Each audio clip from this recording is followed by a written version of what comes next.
Amigos queridos, iniciamos esta manhã dizendo sim aos convites iluminativos que nos chegam.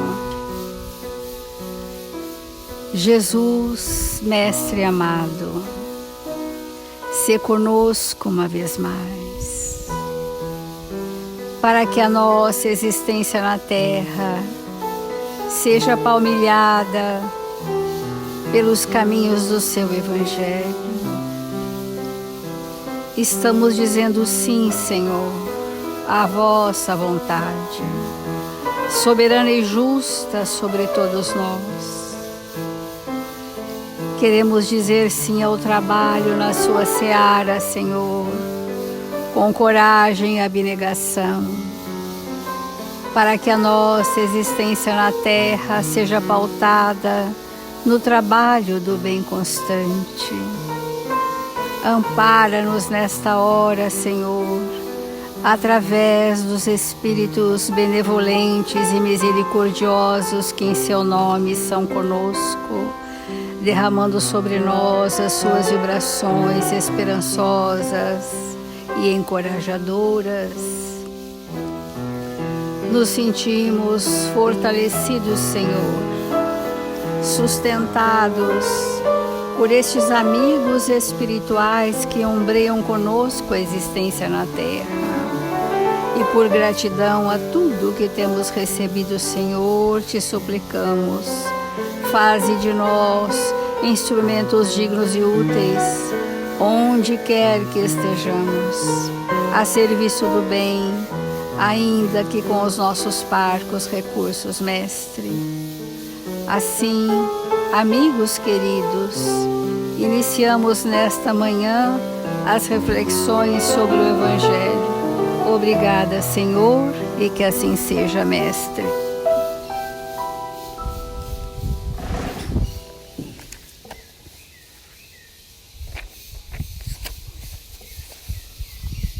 Do Evangelho segundo o Espiritismo, amar o próximo como a si mesmo. O egoísmo.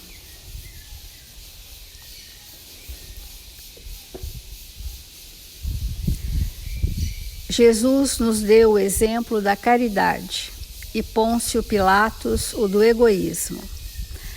Porque enquanto o justo vai percorrer as santas estações do seu martírio, Pilatos lava as mãos dizendo: que me importa? Ele disse aos judeus: este homem é justo, porque o quereis crucificar? E entretanto deixa que o conduzam ao suplício. Esse é um estado do egoísmo derivado na indiferença. Aquilo que não toca a mim não me mobiliza, porque o próximo, para mim, não existe. Eu sou indiferente ao outro porque nem me percebi ainda como espírito. Então eu desconheço que exista o próximo que necessita de um estado fraterno de compaixão, de interação contínua, de proximidade, de fraternidade. É a esse antagonismo da caridade e do egoísmo, é a invasão dessa lepra do coração humano que o cristianismo deve não ter cumprido ainda toda a sua missão. É a vós, apóstolos novos da fé, e que os espíritos superiores esclarecem, a quem incumbe a tarefa e o dever de extirpar esse mal, para dar ao cristianismo toda a sua força e limpar o caminho das sarças que lhe entravam a marcha. Extirpai o egoísmo da terra para que ela possa gravitar na escala dos mundos, porque já é tempo de a humanidade vestir o seu traje viril e para isso é preciso primeiro extirpar do vosso coração. Vamos mergulhar o nosso pensamento nas tarefas que os espíritos espíritas precisamos abraçar para cumprirmos as leis divinas no que se refere a vencer a nós mesmos, que para isso é preciso coragem. Quando Emmanuel diz nessa lição sobre egoísmo que é preciso coragem para vencer a si mesmo, é nós sairmos da ganga das paixões arrastadoras que nos seduzem e nos arrastam, sem que a gente possa refletir de que só podemos construir o amor em nós ou experienciar as leis de Deus se nós estivermos com o próximo. Se Ele compuser a minha existência na Terra de forma intrínseca e profunda. Então, é muito importante nós compreendermos que há nesse Evangelho um convite.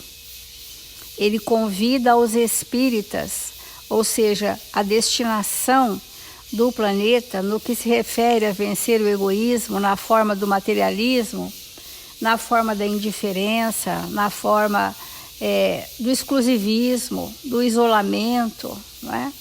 Nós podemos perceber às vezes que um espírito ele pode ser isolado a tal ponto de romper com a realidade.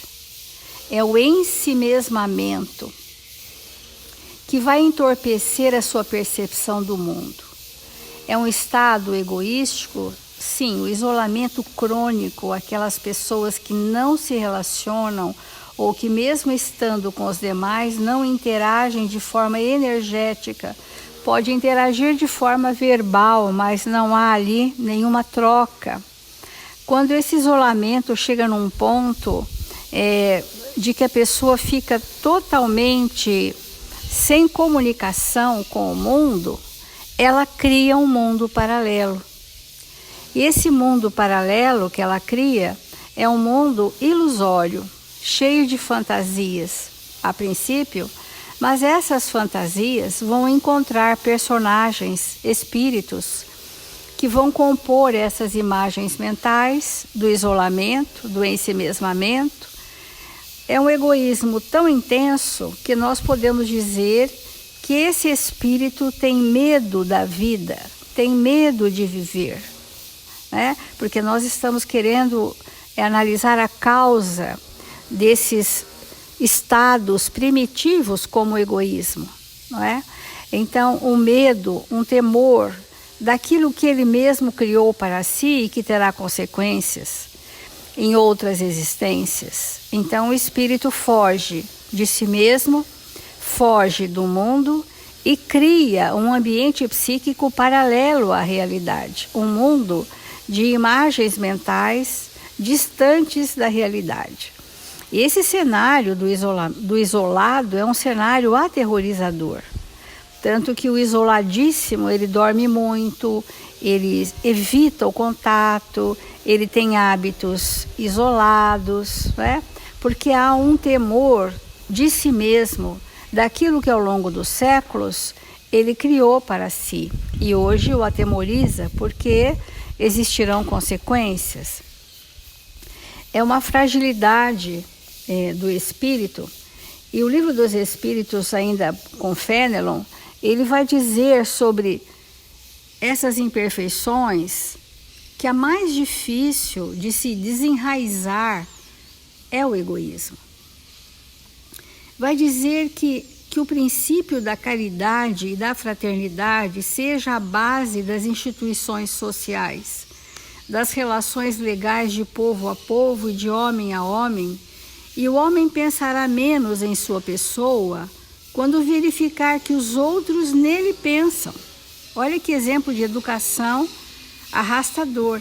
Se nós estivermos inseridos, né, as nossas instituições, seja a primeira instituição, a família, a escola, a sociedade, a casa espírita, se essas instituições tiverem princípios de fraternidade e caridade, o espírito enraizado no egoísmo, que somos todos nós, receberemos a atenção, o respeito, a amizade, a compreensão, a dedicação do outro para conosco, e esse estado de fraternidade de alguém para conosco vai permeando o nosso ser espiritual e trazendo para nós um arrastamento para vencer essa dificuldade.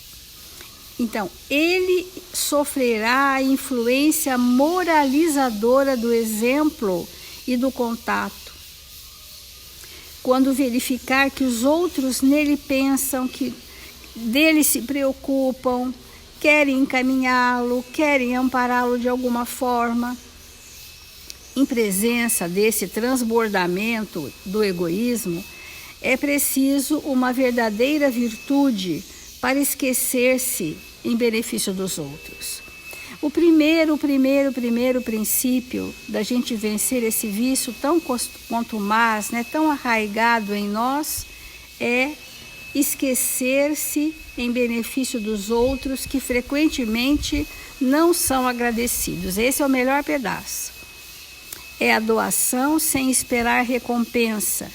É a doação porque estamos com compaixão, ou piedade, ou sensibilidade, ou porque já é natural em nós cuidar do outro, porque temos verdadeira motivação para que todos fiquem bem, principalmente no ambiente familiar, porque é no ambiente familiar que nós somos chamados a esses testemunhos mais espetaculares de doação, de entrega.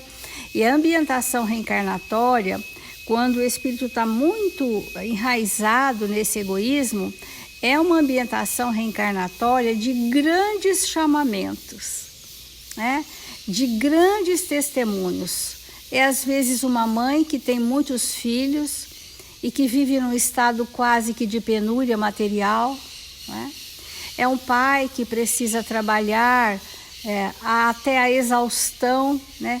Cobrir sua face com o seu suor todos os dias para prover aqueles que lhes são responsabilizados, né? Tutelados seus.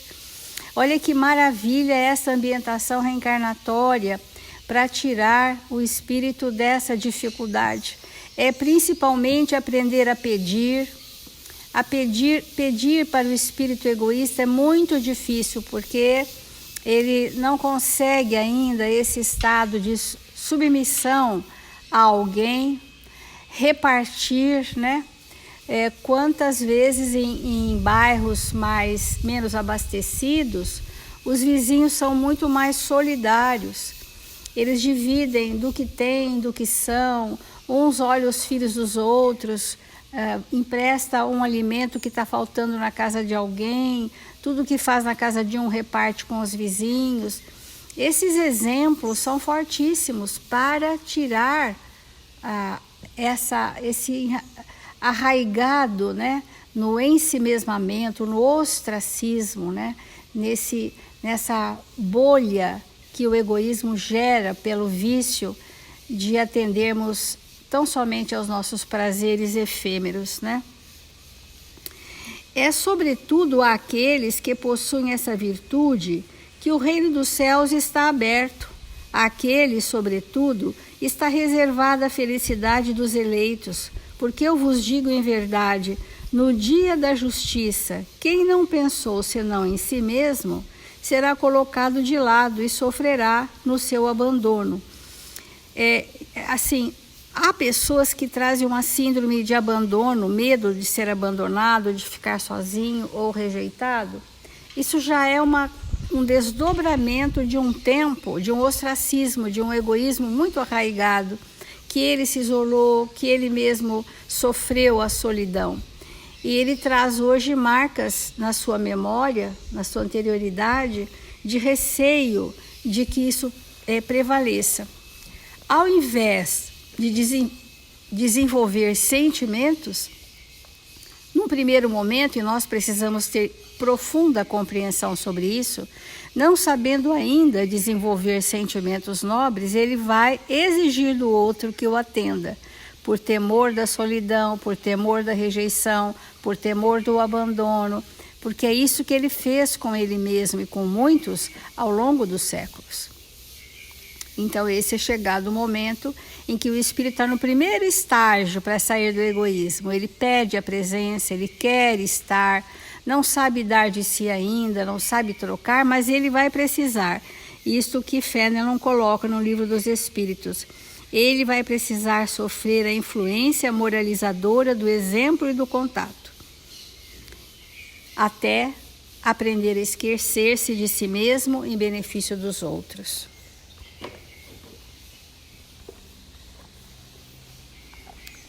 Dentro desse capítulo que nós estamos estudando, do egoísmo, quanto é importante nós, no nosso dia a dia, alimentarmos o nosso campo mental da verdade. Todos os dias alimentarmos a nossa mente, o nosso campo mental, a casa verdadeira onde nós vivemos com a verdade. Porque não há alimento mais poderoso e asepsia mais profunda para nós espíritos do que a verdade. E quando nós estamos mergulhados no orgulho e no egoísmo, nós estamos distantes da verdade. Porque tudo aquilo na nossa intimidade, que é orgulho e egoísmo, é contrário à verdade. Então, um espírito muito orgulhoso, muito egoísta, ele vive fora da verdade. E quando nós vivemos fora da verdade, ficamos mergulhados nas ilusões do mundo. Então, diariamente refletirmos no Evangelho de Jesus vai fazendo com que cada um de nós possa ir incorporando na sua forma de pensar a verdade. E de tanto nós refletirmos, pensarmos, buscarmos a prática desses ensinamentos, essas duas características primitivas vão ficando para trás. Então, ainda dando sequência nesse item 12 do egoísmo, do Evangelho segundo o Espiritismo, que é comentado por Pascal, ele diz assim: começai por dar o exemplo vós mesmos. Sede caridosos para com todos, indistintamente. Esforçai-vos por não mais notar aqueles que vos olham com desdém, e deixai a Deus o cuidado de toda a justiça, porque cada dia em seu reino ele separa o bom grão do joio. Então, uma das características proeminentes quando nós estamos na prática do orgulho e do egoísmo é nós ficarmos voltados para fora de nós mesmos. E aí, esse voltado para fora de nós mesmos, nós vamos ficar na observância daquilo que os outros fazem, daquilo que os outros pensam, sobre nós ou sobre qualquer outra coisa. Todas as vezes que nós demoramos o nosso pensamento no que o outro está fazendo, pensando, sentindo, agindo, nessa observação, pode ser que estejamos envoltos nestas vibrações contrárias à verdade. Porque qual é mesmo a obra que nós viemos construir na Terra? Nós mesmos. A obra que eu vim fazer aqui na Terra sou eu. Então, todos os minutos, horas, dias, anos, décadas que eu perco na observação do outro, eu estou deixando de construir em mim o que eu vim fazer comigo. Então hoje nós temos essas mídias, que são muitas, né? Nem merece a gente mencionar, porque isso não é uma crítica, que se fosse a gente já tinha que parar para orar, né? Não é crítica nenhuma, mas hoje nós temos muitas mídias que são um incentivo permanente, diário, de nós, com uma lupa, irmos ver a vida do outro. O que o outro está fazendo, o que o outro está vestindo, o que o outro está comendo, o que o outro está pensando, como o outro está vivendo. E nesse movimento de curiosidade, esse movimento desperta em nós vibrações e emoções que vão, com certeza absoluta, nos distanciar de nós mesmos e incentivar que essas características, que são filhas do orgulho e do egoísmo, se expanda ainda mais na nossa intimidade. Porque se o que eu estou olhando do outro eu não tenho, eu passo a desejar, eu passo a cobiçar. E a cobiça é fruto do orgulho, é fruto do egoísmo. Se o que eu estou olhando no outro eu não concordo, eu vou criticar. E a crítica é o fruto do orgulho. Ao criticar, eu vou dizer que eu sou melhor que ele. Então, nós estamos hoje vivendo num ambiente tecnológico que, se nós não mantermos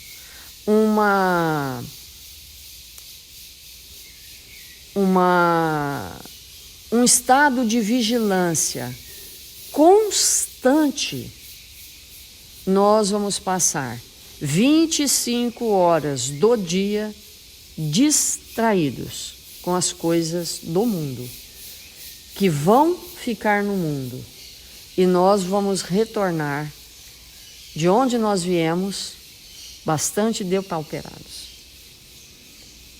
Porque uma coisa é nós pensarmos nesse egoísmo e nesse orgulho, no exercício dessas características, na época de Jesus, na época de São Francisco de Assis, na época de Kardec e na era digital do século XXI. O exercício dessas características que nos consomem e impede que possamos nos expandir como espírito, são diferentes. Como é que hoje, nesse momento, nós exercemos isso? Porque nós temos sim que olhar para o outro, com certeza, porque o outro é o nosso caminho para Deus. Mas o nosso olhar para o outro precisa ser um olhar caridoso, precisa ser o olhar que serve, que auxilia, que ergue, que estimula. Esse é o nosso olhar para o outro. E tudo aquilo que não significa isso para nós é paralisia espiritual. Quando Pascal fala para nós, nesse trecho, né, que o erro de alguém deve ser entregue à justiça divina, porque Deus sabe separar o bom joio, o bom grão do joio. Jesus sabe Jesus e Deus, nosso Pai, sabem o que fazer com aqueles que, aos nossos olhos, não deveriam estar fazendo o que estão realizando. Então, esse momento da nossa vida como espírito, nós temos que começar a selecionar com muito discernimento aquilo que vai compor a nossa vida, aquilo que nós vamos realmente estabelecer como ambiente para a nossa vivência na Terra. Então, vamos refletir sobre isso, vamos refletir profundamente como temos gasto o nosso tempo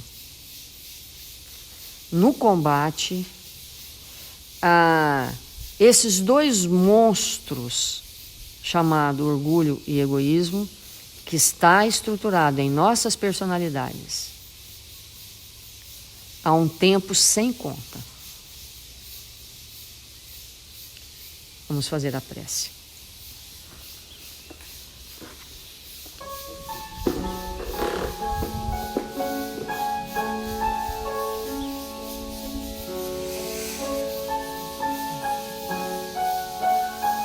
Senhor Jesus, divino amigo das nossas vidas, que alegria, Senhor, nesta manhã gloriosa das nossas vidas, mergulharmos o nosso pensamento nas verdades de vida eterna,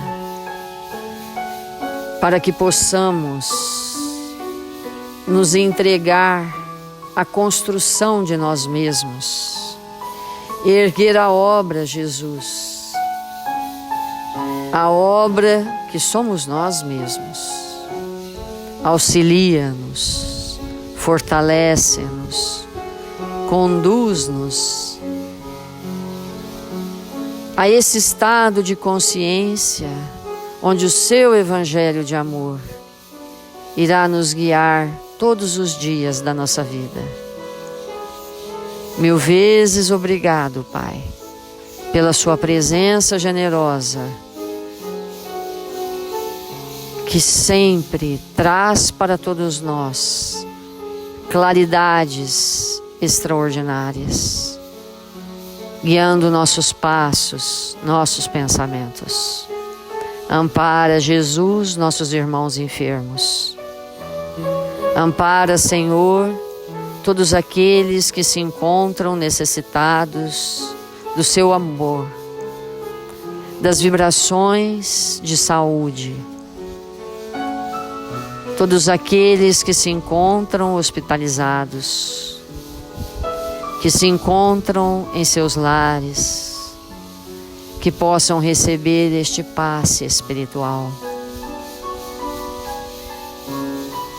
Que o Senhor os abençoe. E nós outros, Senhor, rogamos pelo nosso país.